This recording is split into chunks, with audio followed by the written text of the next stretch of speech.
परिचय। छात्रों, आज हम कार्बनिक रसायन के बारे में पढ़ेंगे। सर, कार्बनिक रसायन क्या है? कार्बनिक रसायन रसायन शास्त्र की एक शाखा है जिसके अंतर्गत कार्बन और हाइड्रोजन युक्त यौगिकों का अध्ययन किया जाता है। सर, कार्बन कार्बन परमाणु कैसे जुड़े होते हैं? कार्बन कार्बन परमाणु एकल आबंध, द्विआबंध या त्रिआबंध के द्वारा जुड़े होते हैं और कार्बनिक यौगिक में उपस्थित क्रियात्मक समूह इसकी रासायनिक प्रकृति का निर्धारण करते हैं। सर, ये क्रियात्मक समूह क्या होते हैं? किसी कार्बनिक यौगिक में परमाणुओं का एक समूह जो उस यौगिक की रासायनिक अभिक्रियाओं के लिए जिम्मेदार होता है।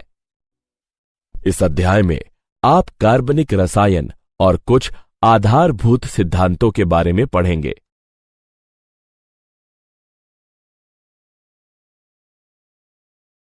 उद्देश्य। इस पाठ के अंत में आप निम्न करने में सक्षम हो जाएंगे: कार्बन की चतुर्संयोजकता को परिभाषित करना, पायाबंध के निर्माण का वर्णन करना, कार्बनिक यौगिकों को पूर्ण, संघनित और आबंध रेखा संरचनात्मक सूत्रों के द्वारा निरूपित करना, 3D यानी त्रिविमी सूत्र में कार्बनिक यौगिकों का निरूपण करना, कार्बनिक यौगिकों को वर्गीकृत करना, कार्बनिक यौगिकों की नामकरण पद्धति का वर्णन करना,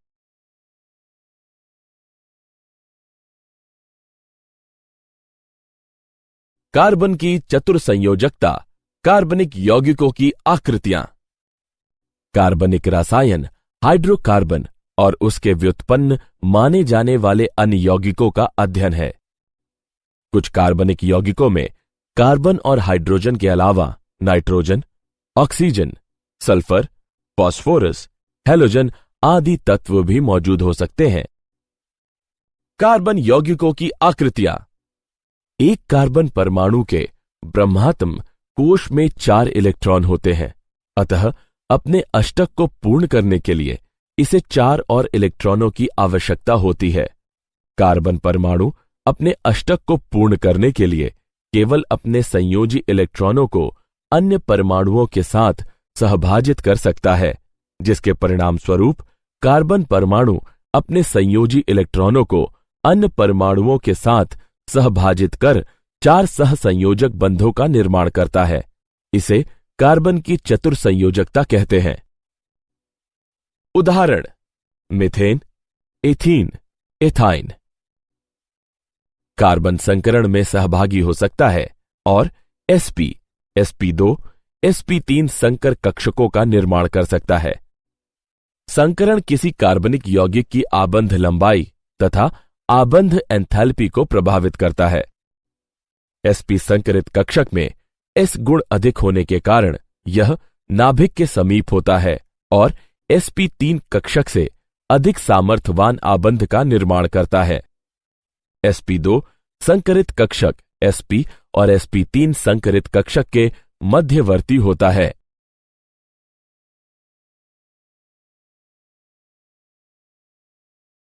पायाबंधों के कुछ विशिष्ट अभिलक्षण। पायाबंध 2 निकटवर्ती परमाणुओं के p कक्षकों के पार्श्व अतिव्यापन से निर्मित होता है। p कक्षक एक दूसरे के समानांतर और अणु के तल के लंबवत होने चाहिए। पायाबंध कार्बन कार्बन द्विआबंध के चारों ओर घूर्णन प्रतिबंधित कर देता है।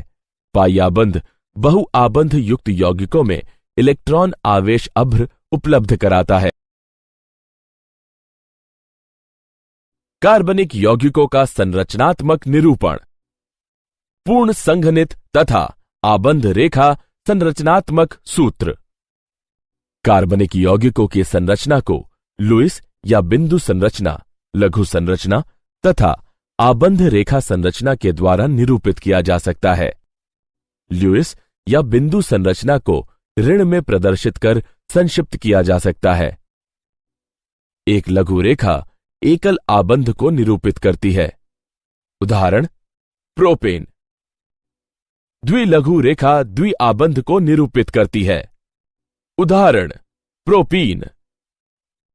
त्रिलघु रेखा त्रिआबंध को निरूपित करती है। उदाहरण प्रोपाइन। ऐसे संरचनात्मक निरूपणों को पूर्ण संरचनात्मक सूत्र कहा जाता है।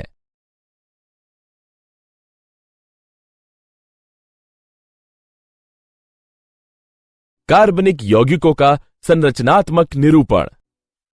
संघनित संरचनात्मक सूत्र में प्रत्येक कार्बन परमाणु को पृथक पृथक एक के बाद लिखा जाता है। उन कार्बन परमाणुओं से जुड़े समान समूह को कोष्ठक में लिखकर संख्या को पादांक में प्रदर्शित करते हैं। उदाहरण पूर्ण संरचनात्मक सूत्र। इसके संघनित सूत्र को निम्न प्रकार से लिखा जा सकता है। आबंध रेखा संरचनाएं। इसमें कार्बन और हाइड्रोजन परमाणु नहीं दर्शाए जाते, केवल कार्बन कार्बन परमाणुओं के बीच के आबंध को टेढ़ी मेढ़ी रेखाओं के द्वारा दर्शाया जाता है। कार्बन और हाइड्रोजन के अतिरिक्त परमाणुओं को संरचना में दर्शाया जाता है और सिरे मिथेल समूह को इंगित करते हैं।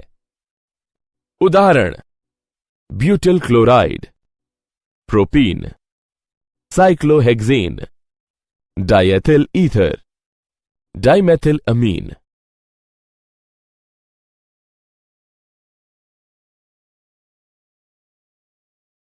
कार्बनिक यौगिकों का त्रिविमी निरूपण। कागज पर कार्बनिक यौगिकों के त्रिविमी संरचनाओं को ठोस और डैश वेज सूत्र के उपयोग के द्वारा निरूपित किया जाता है। ठोस वेज उस आबंध को दर्शाता है जो कागज के तल से दर्शक की ओर प्रक्षेपी है। डैश वेज दर्शक से दूर जाने वाले आबंध को दर्शाता है। कागज के तल में स्थित आबंध को साधारण रेखा के द्वारा प्रदर्शित किया जा सकता है। उदाहरण मेथेन। कार्बनिक यौगिकों का वर्गीकरण। कार्बनिक यौगिकों को अचक्रीय अथवा विवृत श्रृंखला यौगिक और चक्रीय या बंद श्रृंखला या वलय यौगिक में वर्गीकृत किया जा सकता है। चक्रीय यौगिकों को आगे समचक्रीय या कार्बोसाइक्लिक यौगिक और विषम चक्रीय यौगिक में विभाजित किया जा सकता है। समचक्रीय को आगे एलिसाइक्लिक और एरोमेटिक यौगिकों में विभाजित किया जा सकता है। यह एरोमेटिक यौगिकों को आगे बेंजीनाइड और एबेंजीनॉइड यौगिकों में विभक्त किया जा सकता है।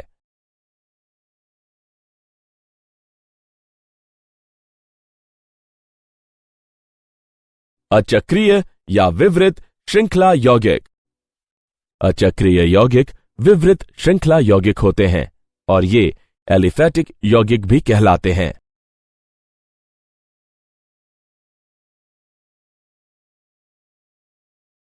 एलिसाइक्लिक या बंद श्रृंखला या वलय यौगिक। एलिसाइक्लिक वे कार्बनिक यौगिक होते हैं जिसमें 3 या अधिक कार्बन परमाणु आपस में जुड़कर वलय का निर्माण करते हैं। एरोमेटिक यौगिक। एरोमेटिक यौगिक वे कार्बनिक यौगिक हैं जिनमें बेंजीन और अन्य चक्रीय यौगिक सम्मिलित होते हैं। बेंजीन, नेप्थलीन, टॉलीन, आयोडीन, बाइफेनिल, एंथ्रेसीन, फेनॉन्थ्रेरीन इत्यादि बेंजेनाइड एरोमेटिक यौगिक हैं। ट्रोपोलिन आदि एबेंजेनाइड यौगिक हैं।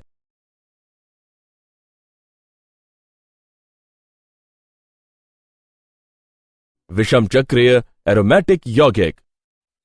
विषम चक्रीय यौगिक एक कार्बनिक यौगिक है जिसमें एक या अधिक कार्बन परमाणु किसी अन्य कार्बन के अतिरिक्त विषम परमाणु से विस्थापित कर दिया जाता है। विषम परमाणु नाइट्रोजन, ऑक्सीजन और सल्फर है।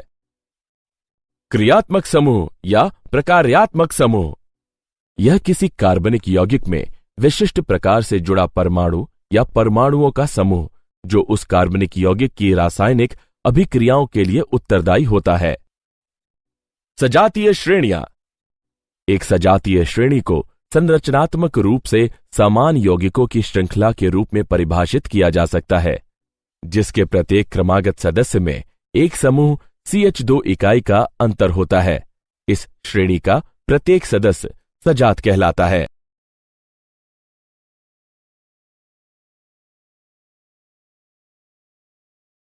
कार्बनिक यौगिकों की नामकरण पद्धति।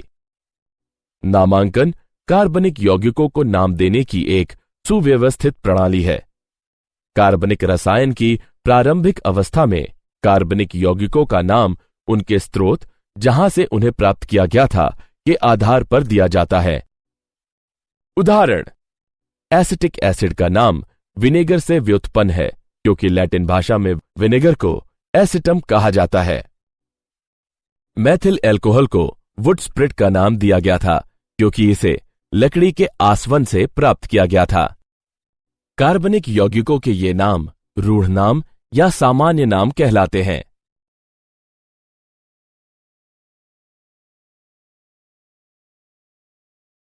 नामकरण की IUPAC पद्धति। International union of pure and applied chemistry को छोटे रूप में IUPAC लिखा जाता है। इस पद्धति का उपयोग करके हम किसी कार्बनिक यौगिक को एक व्यवस्थित नाम दे सकते हैं। किसी कार्बनिक यौगिक का व्यवस्थित नाम मूल श्रृंखला, क्रियात्मक समूह और शाखा श्रृंखला की पहचान करके व्युत्पन्न किया जा सकता है। मूल नाम में हम उपयुक्त पूर्वलग्न, अनुलग्न को भी संयुक्त करके वास्तविक यौगिक का नाम प्राप्त कर सकते हैं।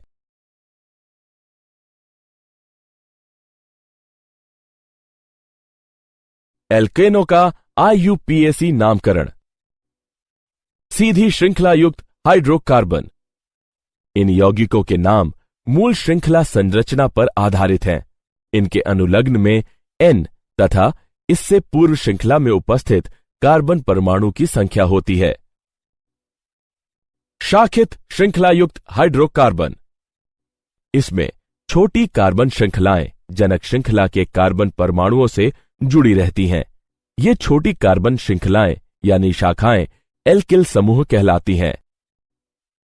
शाखित श्रृंखला युक्त हाइड्रोकार्बन का नाम देने के लिए जनक श्रृंखला के कार्बन परमाणुओं से जुड़े एल्किल समूह का नाम पूर्व लग्न के रूप में जनक एल्केन के नाम के साथ संयुक्त कर दिया जाता है।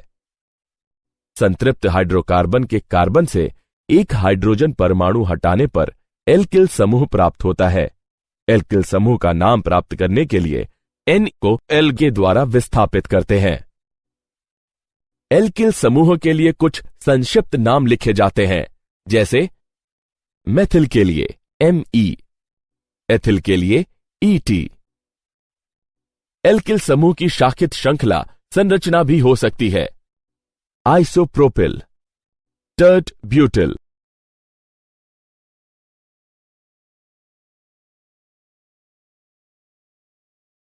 शाखित श्रृंखला युक्त एल्केनों का नामकरण।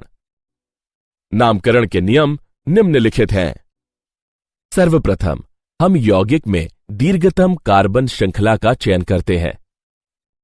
जनक श्रृंखला के कार्बन परमाणुओं का अंकन किया जाता है, जिससे जनक एल्केन से जुड़े कार्बन परमाणु को पहचानने में मदद मिलती है। क्रमांकन उस छोर से प्रारंभ करते हैं जिससे शाखित कार्बन परमाणु को लघुतम संभावित अंक मिल सके। अतः दी हुई कार्बन श्रृंखला में क्रमांकन बाईं ओर से दाईं ओर होना चाहिए। इसके उपरांत मूल एल्केन के नाम में एल्किल समूह के नाम पूर्व लग्न के रूप में संयुक्त करते हैं। अतः दिए गए कार्बनिक यौगिक का नाम 3 एथिल 1 मेथिल हेप्टेन होगा। शाखित श्रृंखला एल्केनों का नामकरण। यदि प्रतिस्थापी समूह समान हो तो उनकी संख्याओं के मध्य अल्प विराम लगाया जाता है और पूर्वलग्न का उपयोग किया जाता है। जैसे 2 के लिए डाई, 3 के लिए ट्राई, 4 के लिए टेट्रा, 5 के लिए पेंटा, 6 के लिए हेक्सा, 7 के लिए हेप्टा, 8 के लिए ऑक्टा, 9 के लिए नॉन और 10 के लिए डेको। उदाहरण 2,3 डाइमेथिल हेप्टेन। यदि 2 प्रतिस्थापी समूह दोनों छोरों से समान स्थिति पर आते हैं तो निम्नतम संख्या उस कार्बन को दी जाती है जो अंग्रेजी वर्णमाला क्रम में पहले आता है। उदाहरण 2 एथिल 5 मेथिल हेक्सेन। कुछ सामान्य IUPAC नाम निम्नलिखित है। सामान्य नाम आइसोप्रोपिल है।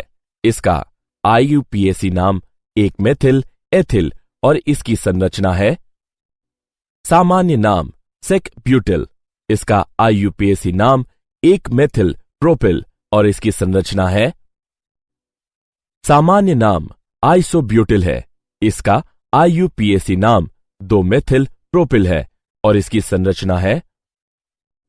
सामान्य नाम टर्ट ब्यूटिल है। इसका IUPAC नाम 1 डाइमेथिल एथिल है और इसकी संरचना है। सामान्य नाम नियोपेंटिल। इसका IUPAC नाम 2 डाइमेथिल प्रोपिल है और इसकी संरचना है।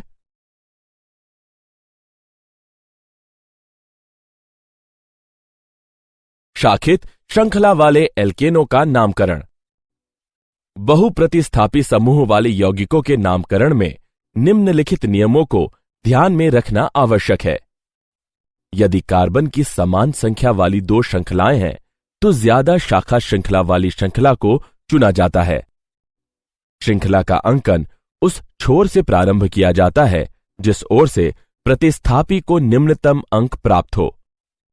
उदाहरण, दिए हुए यौगिक का IUPAC नाम 4,2,2 डाइमेथिल प्रोपिल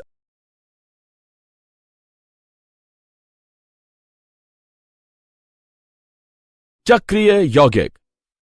एकल आबंध वाले समचक्रीय यौगिकों का नाम संबंधित विवृत श्रृंखला एल्केन के नाम में साइक्लो पूर्वलग्न लगाकर प्राप्त करते हैं।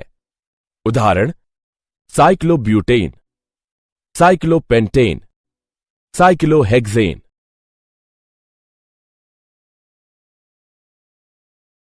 क्रियात्मक समूह वाले कार्बनिक यौगिकों का नामकरण। क्रियात्मक समूह किसी कार्बनिक यौगिक की रासायनिक अभिक्रियाशीलता की प्रवृत्ति को परिभाषित करता है। बहुक्रियात्मक समूह वाले यौगिकों में एक क्रियात्मक समूह को मुख्य क्रियात्मक समूह मान लिया जाता है। उचित पूर्वलग्नों का उपयोग करते हुए और बाकी बचे हुए क्रियात्मक समूहों को प्रतिस्थापी मान उस यौगिकों को नाम दिया जाता है। कुछ क्रियात्मक समूहों की तालिका निम्नलिखित है। प्राथमिकता के आधार पर क्रियात्मक समूहों का घटता हुआ क्रम निम्नलिखित है। कार्बोक्सिलिक अम्ल, acid anhydride, ester, acid chloride, amide, nitrile, aldehyde, ketone, alcohol, amine, alkane, alkene, alkyne, halo, nitro, alkoxy, alkyl. उदाहरण, हम निम्नलिखित कार्बनिक यौगिकों के IUPAC नाम लिखेंगे। यहां मूल शब्द ब्यूट है और अनुलग्न एन है। यहां 2 क्रियात्मक समूह है, कीटोन और एल्कोहल। एल्कोहल समूह की अपेक्षा कीटोन समूह को उच्च प्राथमिकता प्राप्त है। अतः द्वितीयक अनुलग्न ओन होगा। पूर्वलग्न मेथिल और हाइड्रोक्सिल होंगे। अतः नाम होगा 3 हाइड्रोक्सी 3 मेथिल ब्यूटेन 2 ओन।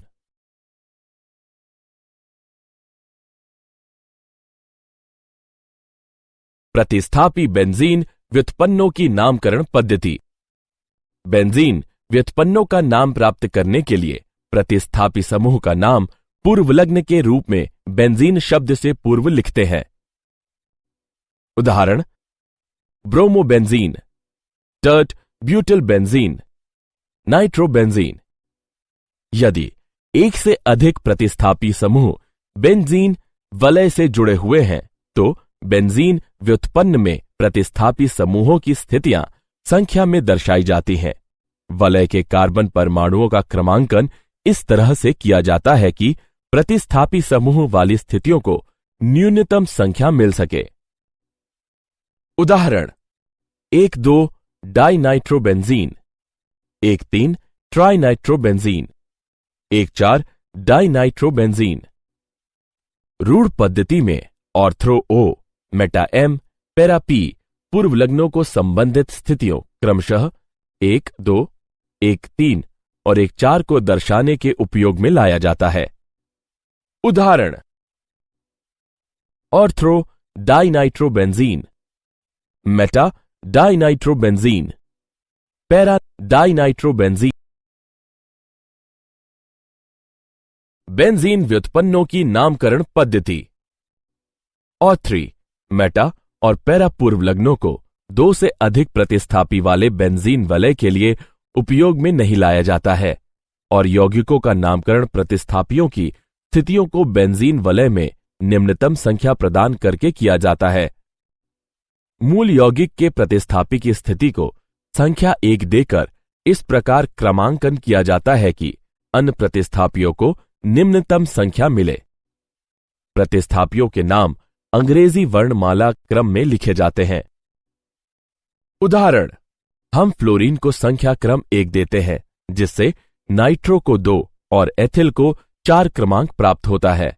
इस यौगिक को अंग्रेजी वर्णमाला क्रम में लिखा जा सकता है: 4 एथिल, 1 फ्लोरो, 2 नाइट्रोबेंजीन। जब बेंजीन वलय और क्रियात्मक समूह एल्केन से जुड़े रहते हैं, तब बेंजीन वलय को प्रतिस्थापी माना जाता है। फेनिल नाम C6H5 को दर्शाने के लिए उपयोग में लाया जाता है। क्या आप जानते हैं, मैसेंजर अंतरिक्ष यान ने बुध ग्रह पर न सिर्फ जल और बर्फ के अस्तित्व का खुलासा किया और साक्ष्य प्रस्तुत किए, बल्कि कई जगहों पर यह बर्फ 10 सेंटीमीटर मोटी कालिख जैसे कार्बनिक पदार्थ की परत से ढकी हुई प्रतीत होती है। सारांश। आइए हमने जो कुछ सीखा है उसे संक्षेप में दोहराएं। कार्बनिक रसायन हाइड्रोकार्बन और उसके व्युत्पन्न माने जाने वाले अन्य यौगिकों का अध्ययन है। कार्बन एक चतुर्संयोजी यौगिक है। पायाबंध 2 निकटवर्ती परमाणुओं के पी कक्षकों के पार्श्व अतिव्यापन से निर्मित होता है। कार्बनिक यौगिकों को पूर्ण संघनित और आबंध द्विरेखा संरचनात्मक सूत्र के द्वारा प्रदर्शित किया जा सकता है। त्रिविमी यानी 3D निरूपण में ठोस वेज उस आबंध को दर्शाता है जो कागज के तल से दर्शक की ओर प्रक्षेपी है, और डैश वेज दर्शक के दूर आबंध को दर्शाता है। अचक्रीय यौगिक विवृत श्रृंखला संरचनाएं हैं, जबकि एलिसाइक्लिक वे कार्बनिक यौगिक हैं जो आपस में एक वलय में जुड़े रहते हैं। क्रियात्मक समूह किसी यौगिक में उपस्थित परमाणुओं का ऐसा विशिष्ट समूह है जो उस यौगिक की रासायनिक अभिक्रिया के लिए जिम्मेदार होता है। कार्बनिक यौगिकों का नाम नामकरण पद्धति के अनुसार दिया जाता है। रूढ़ पद्धति में ortho O, Meta M, para P पूर्वलग्नों को बेंजीन वलय की संबंधित स्थितियों क्रमशः 1-2, 1-3 और 1-4 को दर्शाने के लिए उपयोग में लाया जाता है।